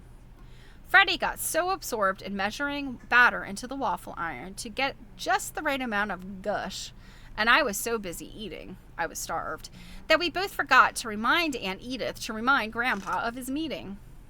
Aunt Edith herself remembered at 9:30, and we all had to hustle to get Grandpa off. I found his hat and coat in the hall closet. Aunt Edith collected his notes from the study, and Freddie brushed the cat hairs off his trousers. While Freddie and I were helping him with gestures and advice on how to back the electric out of the stable, Aunt Edith ran out with a piece of string. She tied it around Grandpa's finger to remind him to stop at Chester's garage on his way home, leave the electric's battery to be charged, and have Chester or one of his mechanics put in the spare battery, which was at the garage and had already been charged. Oh, that's interesting. A rechargeable battery that you could swap out. I wonder, do people do that today? I don't know. I guess maybe electric car batteries are not. Maybe they're not removable. I don't know. I don't have an electric car. Okay. Grandpa looked very handsome sitting up in the electric in his wide-brimmed black hat. We told him so. He smiled and waved, grasped the tiller, swung the electric about, and rolled silently down the drive. "Now, Jerusha," said Aunt Edith, "I've just got time to finish up in the kitchen, and you've just got time to write postcards to your mother and father before Cousin Harriet and Mary come." "Oh, no," I wailed. "What's the matter? I thought you'd like to see Mary. I thought you were friends." I scowled at Aunt Edith. Then, because she raised her eyebrows in mock consternation, another of her schoolmarm tricks, I hung my head and scowled at my sneakers. It was true in a way that Mary and I were friends. We had played together, if you could call it play, ever since we were babies. This year, I guess because of all my other worries, I had completely forgotten that either Mary or her grandmother existed. Aunt Edith went on. "When Cousin Harriet stopped by to say that she and Mary would come over to see you and Freddie this morning after you'd rested from your journey, I couldn't very well tell her not to come, and I thought you'd be glad. I haven't seen poor Mary yet myself. I expect she's pretty lonely with no one her own age around and anxious to see you again." "I don't mind me seeing Mary," I muttered, still scowling at my sneakers. "But I don't see why I have to see her just when Freddie and I had planned to go down to the cove and see Braun and dig clams for Grandpa's lunch. There'll be plenty of other times for digging clams and seeing Braun." No, there won't. The tide's just out now. There are plenty of other times for seeing Mary, though, and I don't care if I never see Cousin Harriet. After this show of defiance, I was afraid to look at Aunt Edith. I gave Freddie a quick sidelong glance, which meant, see, I told you she'd spoil everything, and went on scowling at my sneakers. It seemed a long time before Aunt Edith spoke again. I'm sorry, Jerusha, that I've spoiled your plans for your first morning here, but I can't ask Cousin Harriet not to come now. There isn't time, and besides, she thinks she's doing us a favor. She would be offended. Tell her that I was called away on important business, I answered back, and was immediately uneasy about my sauciness. Again, Aunt Edith took a long time to reply. No, Jerusha, she said, I will not lie to Cousin Harriet or be rude to her.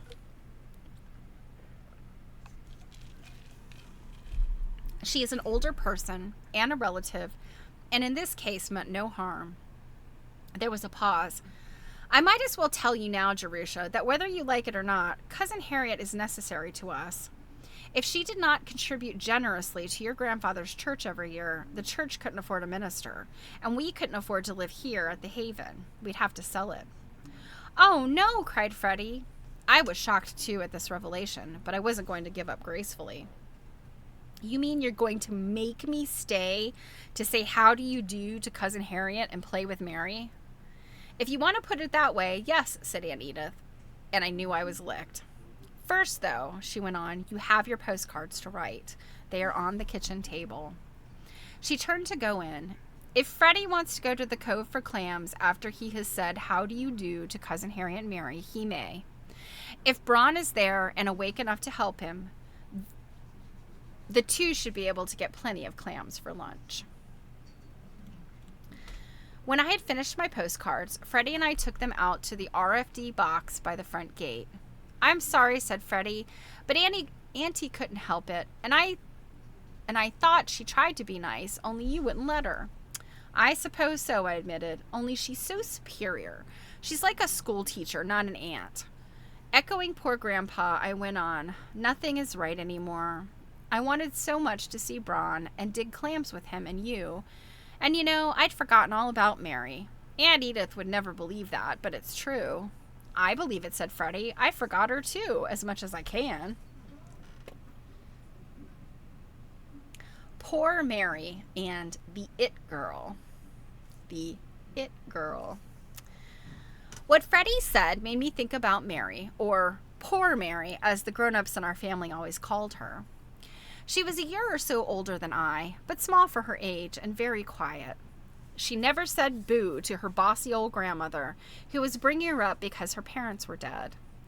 Every morning before Mary could even come outdoors, her grandmother made her feather stitch a square of patchwork, or hem stitch a towel, or cross stitch a doily, or chain stitch a handkerchief. Her grandmother's idea of a treat was to let her sew a dress for her doll. Her grandmother was always bragging about how well Mary sewed, and my own grandmother had often said she wished I'd learned to sew half as well as poor Mary did, but she never made me, so I never did. Mary's grandmother chose all her clothes for her, brown or blue sailor dresses for every day and white ones for best, and all her books, sweet old-fashioned stories about noble people doing noble deeds. Mary's grandmother chose her activities, too. Jacks or Canfield for indoors. I wonder what Canfield is. We know what jacks are, right? Jacks are the little things. Canfield. I don't know what that is. So jacks or Canfield for indoors. Butterfly and flower collecting for outdoors. Mary was never allowed to play running games or climb trees or row or sail a boat. It wasn't until my own grandmother got her dander up and told Cousin Harriet that it was downright dangerous to let a girl grow up not knowing how to swim that the old lady let Mary take swimming lessons at the yacht club. She still didn't let Mary splash around unattended with Freddie and me at the Cove. Mary never complained about the things she had to do or wasn't allowed to do, and she didn't seem to get much fun out of the things that were supposed to be fun for her. Her eyes were very big and brown and looked even bigger than they were because her face was so skinny, and all the rest of her, too. They were always darting around as if she was afraid, and I guess she was. Grown-ups always felt sorry for her, and sometimes I did too. Only I knew another Mary, Princess Mary, that they didn't know. When Cousin Harriet went out for a whole afternoon and left Mary in my grandmother's charge, poor Mary vanished and Princess Mary took her place. At these times, we always had to play the games that Mary made up. They were all about princesses. There was Princess Rescued from the Tower, where Wicked Queen had imprisoned her. Princess Rescued from the Dungeon, where Wicked Queen, etc. Prince and Princess storm Wicked Queen out of her castle, and so on. Grandma had some old clothes in a chest that she let us dress up in. Since Mary was always the princess, she got the pretty dresses. As prince or knight, I got a red plush portiere for a cape and an old sword and belt that belonged to great-grandfather Haskell. An actual sword, right? As Wicked Queen, I always got an ugly old brown cotton skirt and bodice. I argued that a wicked queen should have as good clothes as a princess. But Mary grabbed the pretty clothes first and stamped her foot and dared me to get them away from her. So rather than tear the dresses to bits, I let her keep them. Freddie, when Mary commandeered him to be an attendant knight or prince, got the leftovers. Freddie hated Mary's games, but Mary teased, flattered, and bullied him into playing. Sometimes I let him have the cape, belt, and sword. They tripped him up, but made him feel better. I enjoyed climbing the stable roof to rescue Mary out of the cupola, or letting myself down from the loft with a rope to rescue Mary from Buster's old stall. Holding the hen house, there were no hens, against the assaults of Mary and Freddie was fun, except that I had to watch out not to hurt Mary or break any more windows. After the action, Mary paraded around in her princess costume, spouting fancy, old-fashioned words about how smart and beautiful she was, and what great things she was going to do now that she was free. She ordered Freddie to pull the Wicked Queen's, my, fingernails out and then boil me in oil, or to cut out my eyes and serve them on a silver platter for lunch. Freddie had nightmares about the nasty things she told him to do to me. He was very young then, and he always had a soft heart. My heart wasn't particularly soft, but after a while, Mary's games bored me. As prince, I never got to say anything but, "Most beauteous princess, how I adore you," or stuff like that. Mary shut me up so she could rant on and on. As Wicked Queen, I was only allowed to wallow at Mary's feet, shrieking, "Mercy, mercy, most beauteous one." And sometimes Mary spurned me with her heel harder than was necessary. My gosh, Mary sounds awful.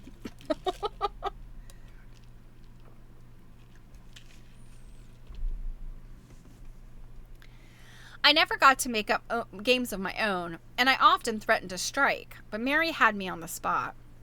She threatened to tell grandmother that I, not a northeast gale, had broken the windows in the hen house and loosened the shingles on the stable roof. She'd pull up her hair, which hung like a waterfall halfway down her back, to show me the cut I'd inflicted with my mace. A mace? I believe she scratched the scabs away from as they formed to keep the thing open all summer. And she said she would tell about that too. Grandma, I knew, would never believe that I had done these things, only because Mary made me, and Grandma hated liars. As soon as Cousin Harriet got back from her meeting, or her bridge, or her shopping, Princess Mary vanished, and poor Mary reappeared. Freddie and I shoved our cards into the RFD box and pushed up the little metal flag. As we turned back toward the house, Freddie nudged me. "They're coming." He pointed toward the hen house and the field just to the east of it, where Grandma had transplanted wild beach plum bushes and cultivated them into big clumps, which in September bore the fattest, most beautiful beach plums in the world. Sure enough, just above the bushes, swooped, floated, dipped, and hovered Cousin Harriet's summer hat.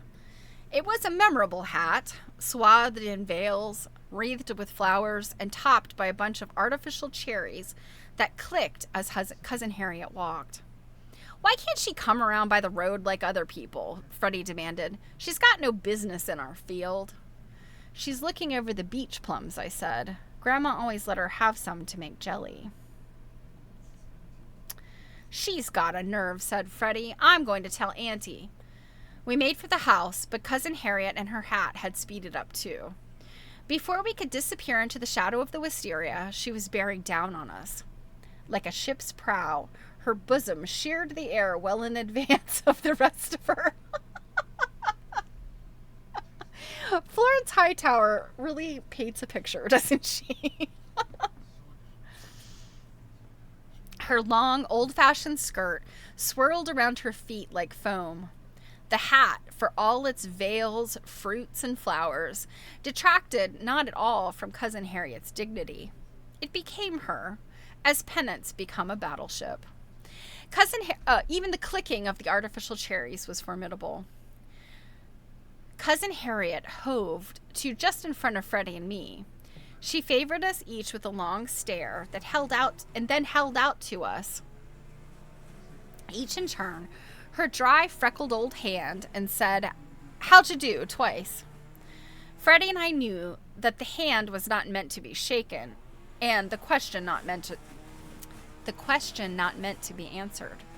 We each touched the hand with our fingers and muttered politely. Freddie bowed, and I curtsied.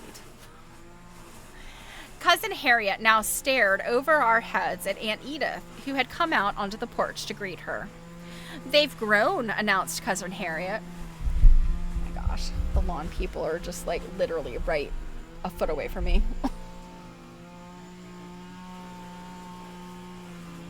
What on earth are they doing out there? I don't even hear anything hitting grass.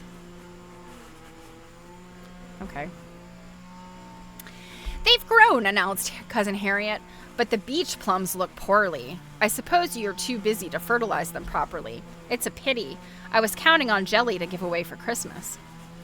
It is a pity, Cousin Harriet, replied Aunt Edith, but the reason they look poorly is because of a late frost. She stopped speaking. Is that... I knew what Aunt Edith was staring at. A flapper, a real flapper out of the movies, was coming towards us slowly and shakily because her high heels kept sinking into the grass. Cousin Harriet glanced over her shoulder. Hurry up, Mary.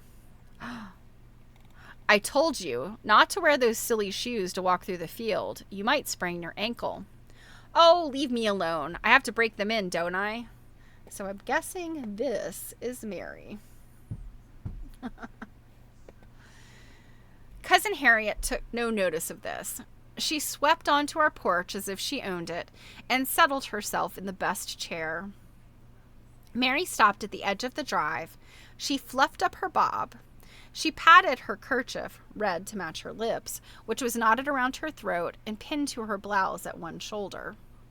She wiggled her hip so her white butterfly skirt swung, and she preened herself. A collection of bracelets, such as Cleopatra might have envied, clanked up and down her forearms.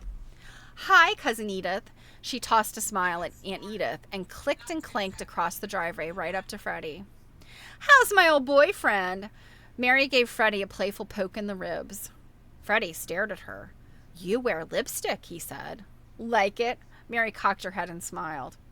I hate it, Freddie's face flushed. I'm not your boyfriend. I wouldn't be your boyfriend for $1 million. He turned and ran away down the drive. He's a scream, said Mary. Give him a few more years, and I bet he'll change his mind. Ew, he's your cousin, Mary. Even if it's like second cousin twice removed or something. She turned her attention to me. Those big brown eyes that used to be so frightened gave me the once-over as coolly as old Sunbeam had at breakfast. I took it from Sunbeam, but I resented it from Mary. See enough? I asked. You still look young, all right, even for your age. Mary yawned and went on, as if to make the best of a dreary situation. Let's get away from the hag at least and go up to your room or somewhere where we can talk.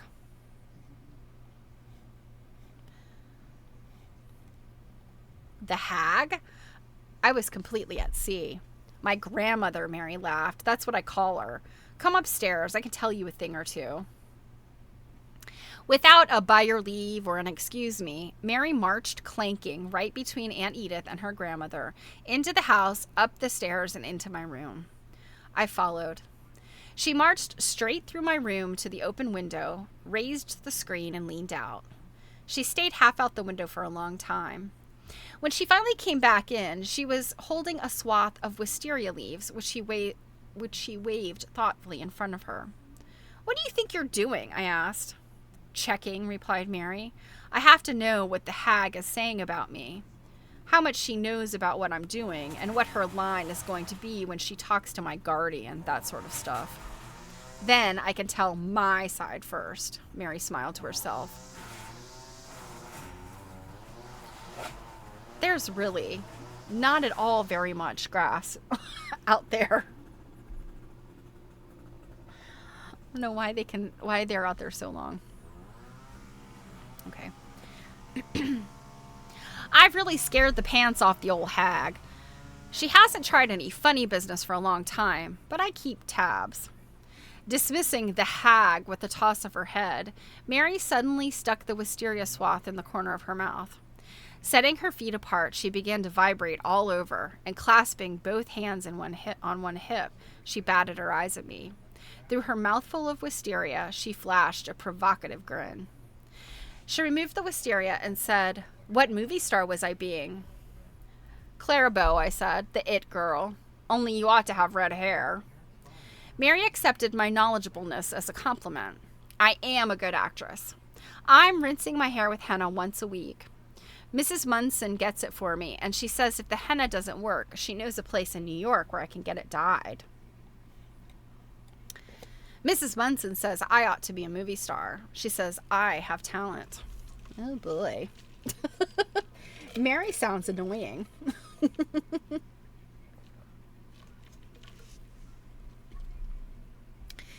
Mary's complacency was beginning to annoy me. "I'd like to hear what your grandmother says when you walk in with red hair." "It doesn't matter what she says," replied Mary. "Everything has changed. I might as well tell you about it. I haven't anything else to do until 12. Then Mrs. Munson is taking me over to the yacht club for lunch." Mary surveyed the furniture of my room. "You ought to have a chess lounge." I think she means a chaise lounge. "You ought to have a chess lounge," she said, "for lounging." "Oh, well, I'll just have to stretch out on the bed." She kicked off her shoes. I keep finding there's some typos in this book, by the way.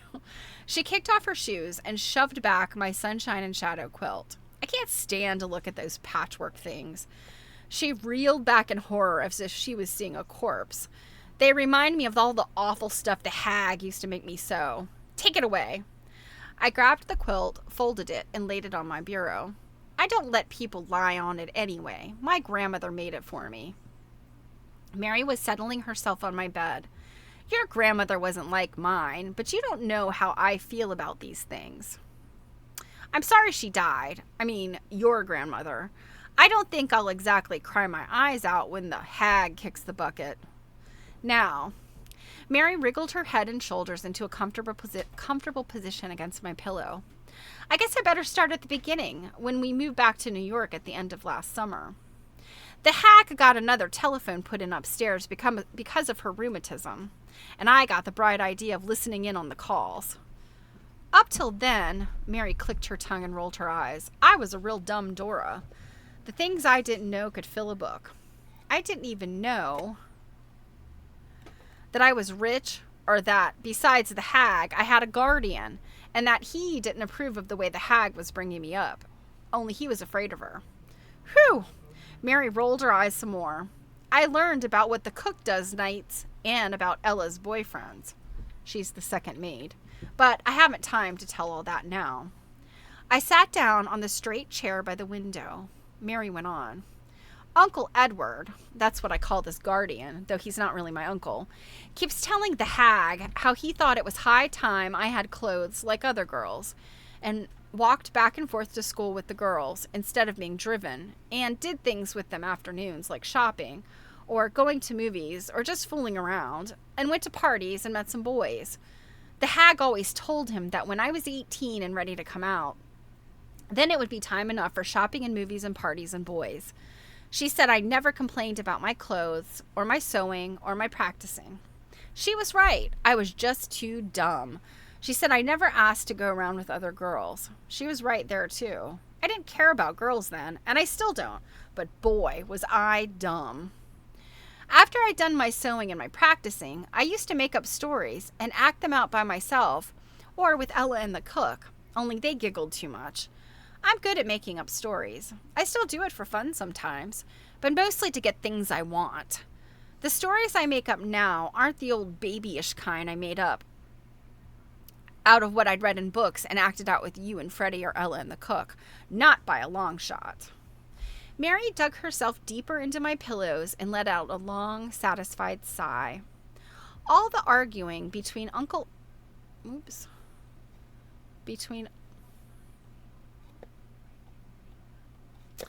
Well, I accidentally keep hitting the wrong one. Okay. All the arguing between Uncle Edward and the hag gave me my second bright idea. I wrote a letter to Uncle Edward. I started off by saying how I didn't know him very well, and I was scared he'd think I was fresh, but that he'd seemed awfully sweet the few times I've met him, and after all, he was my guardian, and I was desperate. Then I told him how miserable I was because the hag wouldn't let me do any of the things I wanted to do, which were, of course, all the things I'd heard old Uncle tell the hag over the telephone that she should let me do. It must have been a pretty good letter, because wow! Mary sprang to her feet and jumped up and down on my bed until she collapsed, giggling in the mess she had made of my bedclothes. What a stink! She caught her breath and went on. Old Uncle got up his courage and accused the hag of cruelty to me. The hag told him she'd thank him to stick to managing my money so I wouldn't grow up to be a pauper, and to keep his nose out of my other affairs, which he was too stupid to understand. And she wondered if he was competent to manage my money even, and if she maybe shouldn't have him investigated and sued for negligence. She was tough, but old Uncle stood his ground pretty well.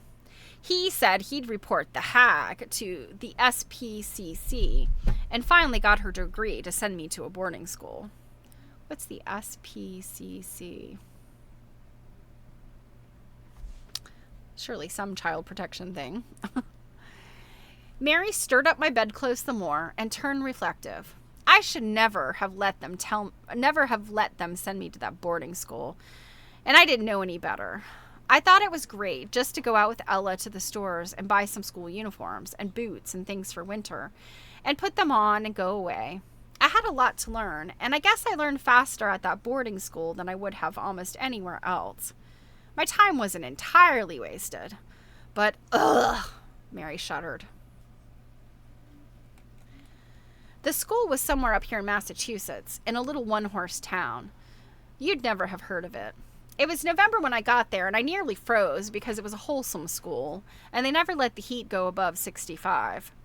Of course, they really kept the place cold to save money, but old Fishface, she was the headmistress, had a spiel about how her girls dressed sensibly, got plenty of exercise, both mental and physical, and grew up to have some blah, blah, blah, blah in Latin.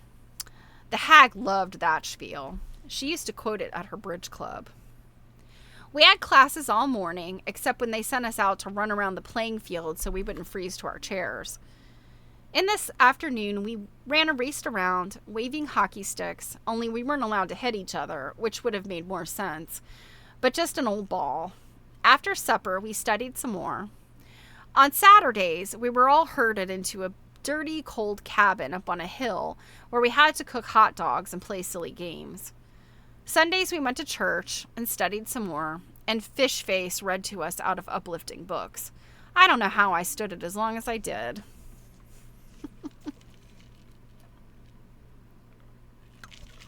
Mary sounds like a gem. Mary paused, shaking her head in wonder about her own endurance. There were two kinds of girls at that school, she went on. Wholesome ones that fitted, and ones that weren't wholesome and didn't. Neither kind liked me very much, and vice versa. As soon as I tried studying and exercising and being wholesome long enough to know I definitely didn't go for that, I started tagging after the unwholesome girls. They picked on me at first, and I'll always hate them for it. I hated them even more than the wholesome ones, actually. They were just sort of limited and immature. Like you, Jerry. Thanks, I said. Don't get sore, replied Mary. You know what I mean. And anyway, it's not important. School wasn't so bad after I got in with the unwholesome crowd. They gave me tips about how to dress and use makeup. Believe it or not, I didn't even own a compact when I went to school. They lent me movie magazines and True Story, and even some better ones than that, of course. Of course, we aren't allowed to have. Sometimes at night, a few of them would get together in someone's room with candy or maybe cigarettes. Only they were awfully dangerous because of the smell, and they'd tell dirty jokes or talk about the boys they knew and kissing and sex, or how they hated their parents or the teachers or the wholesome girls. At first, I just sat and listened, and they didn't pay any attention to me, which was okay, because at first I didn't get the jokes or understand what they were talking about. I caught on pretty fast, though. When I told them how much I hated the hag, they perked up and began to pay attention to me. I told them how I'd fooled her with the letter, and I made up some things I'd done with boys that I hadn't really. And those girls, they were pretty dumb too, listened to me and had some respect for me. It was exciting, huddled in the dark, knowing that if a teacher or student government officer caught us, we'd get it. Mary shuddered luxuriously. Later in the spring, after I'd been to a few concerts and danced with the boys' school that was at the other end of this little one-horse place, I had some real boyfriends. Sometimes, when some of us girls got permission to go downtown, we'd arrange to meet the boys. We'd go behind Merrill's Market, where they kept the old crates, and hide and fool around and neck. Shame, Mary, for shame. Mary favored me with a condescending smile. I expect you're shocked to hear that I do that. Well, all I can say is that I got off to a slow start, but I work fast once I get going. Mary's a trollop. All right, where are we at here? Let me see how much more of this. Okay. I'm going to leave off there. I didn't realize some of these chapters are so long. This one's really long. Maybe we still got about 10 pages of this one. Yeah. So we're going to stop right there in the middle of Jerusha's narrative.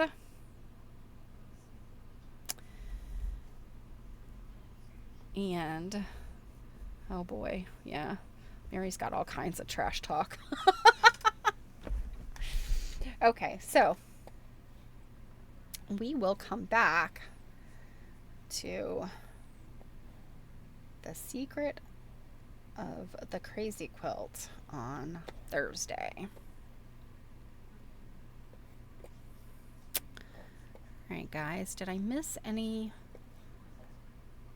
Let me get all of my stuffs back up.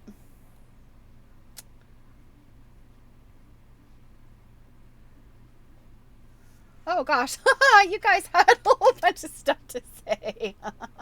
Okay, so, okay. Druid says it's apostolic. Okay. But some radiator corn liquor. Like grandpa had your great grandpa had a moonshine still. Canfield Solitaire. Okay. Society for the Positive Care of Children. That's SPCC. Or Society for the Prevention and Care of Children. Okay. And Robin says, I had a childhood friend that was very much like this after she moved to a new neighborhood. All right, guys. Have a wonderful week. I hope you will join me and Jill tomorrow on YouTube, Quilt Nerding. We are reading Maine Quilts by our friend Lori Labar. And if you don't make it to that, or you're not following along with that, I hope to see you on Thursday. So stay cool. If it's hot, have a great week. If it's not. And yeah, I hope you get a little bit of relaxing done, a little bit of sewing, whatever suits your fancy. So Robin says, this has been fun. Oh, whoops.